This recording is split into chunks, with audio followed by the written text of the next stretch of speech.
Hello friends, आज हम बात करेंगे इम्पोर्टेंट और यूजफुल टॉपिक के बारे में। आज हम बात करेंगे ब्लड थिनिंग मेडिकेशंस के या मेडिसिन जो खून पतला करती है उनके कुछ इम्पोर्टेंट साइड इफेक्ट्स के बारे में। क्या कॉमन प्रॉब्लम्स हो सकती है अगर किसी व्यक्ति को हम खून पतला करने की दवा देते हैं तो। टॉपिक पर जाने से पहले जो लोग हमारे चैनल पर नए हैं उन्हें रिक्वेस्ट करूँगा कि वीडियोज़ को लाइक और शेयर करें और चैनल को सब्सक्राइब करें। देखिए, अगर किसी व्यक्ति को ब्लड थिनिंग या खून पतला करने की दवा दी जा रही है तो सबसे ऑब्वियस साइड इफेक्ट तो होगा कि खून ज़्यादा पतला हो सकता है, तो उससे ब्लीडिंग हो सकती है। ये ब्लीडिंग कहीं पे भी हो सकती है, खांसी में, उल्टी में, मोशन में, कहीं पे भी हो सकती है। ज़्यादातर खांसी में, उल्टी में, मोशन में अगर कहीं पे भी ब्लीडिंग हो यूरिन में तो इसको मैनेज किया जा सकता है। ये उतनी ज़्यादा सीवियर या सीरियस ब्लीडिंग की कैटेगरी में नहीं आता और ज़्यादातर इसको मैनेज करना उतना टफ नहीं पड़ता है। बहुत अगर किसी का ज़्यादा खून पतला हो जाए और किस्मत खराब हो और दिमाग की नस कच्ची हो तो ब्रेन में भी ब्लीडिंग हो सकती है। अगर ब्रेन में ब्लीडिंग होती है तो वो काफ़ी डेंजरस माना जाता है और उसको मैनेज करना काफ़ी ज़्यादा मुश्किल पड़ता है, क्योंकि इस तरह के पेशेंट को लाइफ टाइम प्रॉब्लम आती है और जान का काफ़ी ज़्यादा खतरा हो जाता है अगर किसी व्यक्ति को ब्रेन में ब्लीडिंग हो जाए। चांस काफ़ी कम है, डिपेंड करता है कि पेशेंट को कौन सी दवा चल रही है, कितने डोज पे चल रही है, कितनी सारी दवाएं चल रही है, और पेशेंट के खुद के रिस्क फैक्टर्स पर डिपेंड करता है कि पेशेंट को खुद के बॉडी कैसी है, उसकी उम्र कैसा है, उसका बॉडी वेट कैसा है, उसको पुरानी कोई ब्लीडिंग की हिस्ट्री है कि नहीं। और कई बार बहुत सारी चीज़ें तो किस्मत पर डिपेंड करती है कि किस्मत खराब है तो रिएक्शन हो जाएगा और ब्लीडिंग हो जाएगी। तो ये सारी चीज़ें हैं जो गवर्न करती हैं कि पेशेंट को ब्लीडिंग होगी कि नहीं। ब्लीडिंग ज़्यादातर ये स्पॉन्टेनियस ब्लीडिंग की कैटेगरी में आता है। इसके अलावा एक और प्रॉब्लम ये भी है कि किसी किसी को चोट लगने पर या कहीं पे एक्सीडेंट वगैरह हो जाए तो ब्लीडिंग कई बार इतनी ज़्यादा होती है कि वो रुकती नहीं है। एक पिन लग जाए या छोटा सा कोई चाकू वाकू भी लग जाए किचन में भी तो कई बार ब्लीडिंग नहीं रुकती है या रुकना मुश्किल हो जाता है, बहुत देर लगती है, मुश्किल से कंट्रोल होता है। ये भी एक बड़ा प्रॉब्लम होता है अगर किसी व्यक्ति को खून पतला करने की दवा चालू है। कई बार स्किन वगैरह में भी इकाइमोटिक स्पॉट्स आ जाते हैं, ब्लड के पैचेस आ जाते हैं जो कि डार्क कलर के या ब्राउन इस कलर के पैचेस होते हैं, पर्पल कलर के पैचेस होते हैं जो कि अलग अलग जगह पे बॉडी के स्किन पे बन सकते हैं, जो कि कई बार जाने में पेशेंट को ये पैचेस की वजह से कोई पेन यूजली नहीं होता, किसी किसी को थोड़ा खुजली वगैरह हो सकती है, पर अदरवाइज इससे पेन यूजली नहीं होता। और ये ज्यादातर पैचेस को जाने में कम से कम 1 से 1.5 महीना का टाइम लगता है, दाग रहता है, उसके बाद अपने आप चला जाता है, फिर कोई दिक्कत नहीं होती, उसको दाग को हटाने के लिए कुछ करना नहीं पड़ता।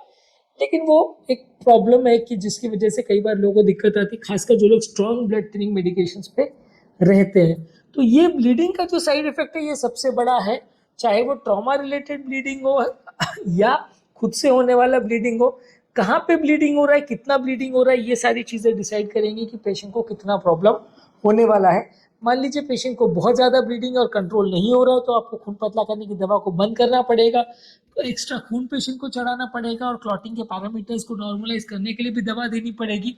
ये दवाएं आप देते हो, ब्लड चढ़ाते हो, तो फिर प्रॉब्लम होती है कि खून ज़्यादा गाढ़ा हो जाए तो फिर स्टेंट वेंट का प्रॉब्लम आना चालू हो जाता है, वाल्व में क्लॉटिंग का रिस्क बढ़ जाता है, तो ये सब भी अपने आप में रिस्क होता है। ब्लीडिंग अगर बहुत ज़्यादा हो जाए तो अलग से ब्लड चढ़ाना पड़ता है, ब्लड के रिएक्शन वगैरह होने का प्रॉब्लम भी हो जाता है, उससे किडनी वगैरह पे भी साइड इफेक्ट्स हो सकते हैं। तो ये एक बहुत ट्रिकी इशू है कि अगर किसी व्यक्ति को खून पतला करने का दवा दिया जाता है तो ब्लीडिंग होना,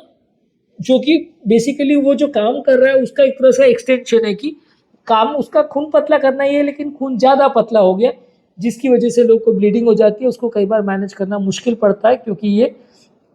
सबसे कॉमन और सबसे मुश्किल प्रॉब्लम है। सब बातें इस चीज़ पर डिपेंड करती है कि कहाँ ब्लीडिंग हुई है, कितनी ब्लीडिंग हुई है, पेशेंट का बेसलाइन हीमोग्लोबिन कैसा है और वो ब्लीडिंग रुक पा रही है कि नहीं, दवाओं के साइड इफेक्ट से हो रुक पा रही है कि नहीं, और थेरेपी जब आप दे रहे हो तो वो थेरेपी का क्या साइड इफेक्ट्स हो रहा है इस पे भी, कि मान लीजिए आपने खून गाढ़ा करने का इंजेक्शन दिया और उससे क्लॉटिंग हो गया या स्टेंट में क्लॉटिंग हो गया तो भी परेशानी। जो ब्लीडिंग वो माइनर थी लेकिन आपने जो खून गाढ़ा करने का इंजेक्शन दे दिया तो क्लॉटिंग बहुत ज़्यादा हो गई, या आपने दवा दिया स्टेंट को बचाने के लिए लेकिन उसके बदले ब्लीडिंग इतनी ज़्यादा हो गई कि वो अनमैनेजेबल हो गई। तो कौन सी चीज़ कितना सीवियर हो रही है पेशेंट को वो कई बार केस टू केस वेरी करता है। कहाँ ब्लीडिंग हो रही है, कितनी ब्लीडिंग हो रही है, कहाँ क्लॉटिंग हो रही है, कितनी क्लॉटिंग हो रही है, ये सारे चीज़ों के बेसिस पर डिसाइड होगा कि दवा का रिस्पॉन्स कैसा आ रहा है, दवा से रिएक्शन तो नहीं हो रहा। इसके बेसिस पर डिसाइड होगा कि लॉन्ग टर्म पेशेंट को प्रॉब्लम आएगी कि नहीं।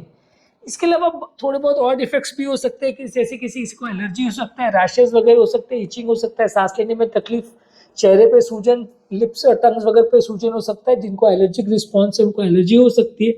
कुछ पेशेंट को स्टमक अपसेट या जीआई इश्यूज हो सकते हैं, एलर्जी हो सकता है, इंडाइजेशन हो सकता है, नोजिया, डायरिया, इस वक्त पेट से रिलेटेड इश्यूज हो सकते हैं, जो कि कुछ ब्लड थिनिंग मेडिकेशन के साथ होता है। कुछ पेशेंट को टेम्पररी माइल्ड हेयर लॉस हो सकता है, बाल झड़ सकते हैं, ऐसा कुछ लोगों में देखा जा सकता है। इसके अलावा कुछ पेशेंट को कोई और मेडिसिन या कोई हर्बल सप्लीमेंट्स या कोई अलग से दवाइयाँ चल रही है तो उनसे आपस में रिएक्शन हो सकता है, जिससे कई बार पेशेंट को ब्लीडिंग या क्लॉटिंग का प्रॉब्लम हो सकता है, या वो पर्टिकुलर दवा का इफेक्ट भी कम ज़्यादा हो सकता है इन दवाओं की वजह से। जैसे किसी दवा की वजह से कोई रिदम का प्रॉब्लम हार्ट में हो सकता है, किसी दवा से लिवर किडनी पर असर हो सकता है, कहीं और ब्लीडिंग वगैरह हो सकती है। तो ये सारे इंट्रैक्शन बाकी मेडिसिन से भी कई बार खून पतला करने की दवा का हो सकता है।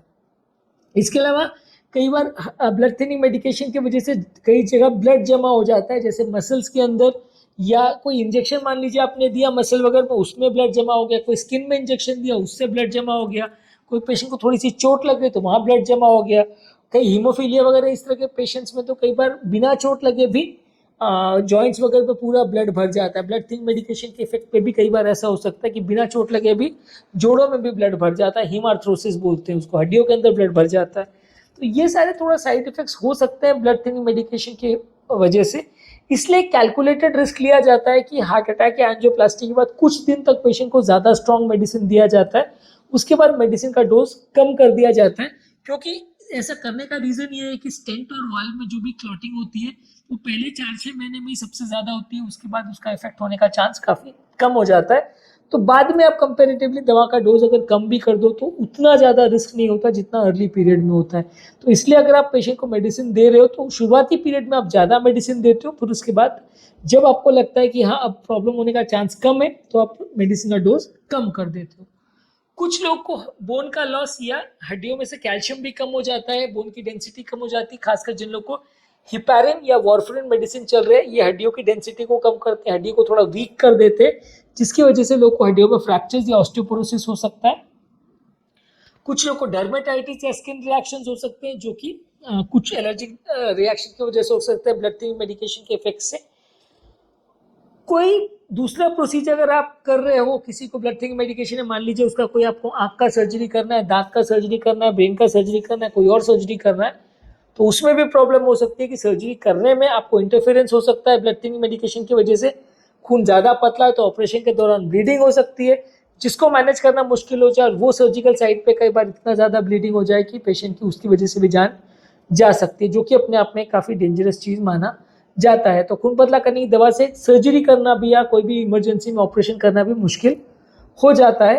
और कई बार ये सारी चीज़ों को मॉनिटर करने के लिए दवाओं के आपस में इफेक्ट हो रहा है कि नहीं, कोई फूड से चेंजेस हो रहे हैं कि नहीं, वो सारी चीज़ों को रेगुलर बेस पे आपको मॉनिटर करना पड़ता है। रेगुलर खून कितना पतला है वो चेक करने के लिए पीटी विद आईएनआर टेस्ट या एपीटीटी या ब्लीडिंग टाइम, क्लॉटिंग टाइम, ये सारे टेस्ट करने पड़ते हैं, जो कि अपने आप में कम्बरसम प्रोसेस है, लेकिन इनको रेगुलर करना पड़ता है ताकि आपको पता रहे कि खून कितना ज़्यादा पतला है और उसको और ज़्यादा पतला करने की ज़रूरत है या नहीं। पर्टिकुलर बीमारी के लिए जितना खून पतला करने की रिक्वायरमेंट है वो फुलफिल हो रही कि नहीं उस पर्टिकुलर पेशेंट में, और बाद में उस हिसाब से डोज को आपको एडजस्ट करना पड़ता है। मान लीजिए खून ज़्यादा पतला हो गया तो डोज कम करना पड़ता है, खून कम पतला हो गया तो डोज ज़्यादा करना पड़ता है। तो ये आपको एडजस्ट करना पड़ता है रेगुलर बेस पे डोज मॉनिटरिंग करके। तो आज के टॉपिक में हमने बात करी कॉमन साइड इफेक्ट्स जो खून पतला करने की दवा से रिलेटेड है, उसका मैनेजमेंट का बेसिक स्ट्रैटेजी और इश्यूज पर हमने बात करी। टॉपिक एंड करने से पहले जो लोग हमारे चैनल पर नए हैं उन्हें रिक्वेस्ट करूँगा कि चैनल को सब्सक्राइब करें, वीडियोस को ज़्यादा से ज़्यादा लाइक और शेयर करें, और जो लोग हमारे चैनल पर ब्लड थिनिंग मेडिकेशंस या नेचुरल ब्लड थिनर्स पर वीडियोस देखना चाहते हैं, ब्लड थिनिंग मेडिकेशंस के दूसरे इफेक्ट्स पर वीडियोस देखना चाहते हैं, कौन कौन से ब्लड थिनिंग मेडिकेशंस अवेलेबल है, वो सारे वीडियोस हमने हमारे चैनल पर ऑलरेडी कर रखे हैं। इनका लिंक मैं कमेंट सेक्शन और डिस्क्रिप्शन बॉक्स में छोड़ दे रहा हूँ। कार्डिक मेडिसिन पर भी हमने काफ़ी वीडियो किया, आप उन्हें भी चेकआउट करें तो आपको काफ़ी कुछ नया सीखने और जानने को मिलेगा। Thank you.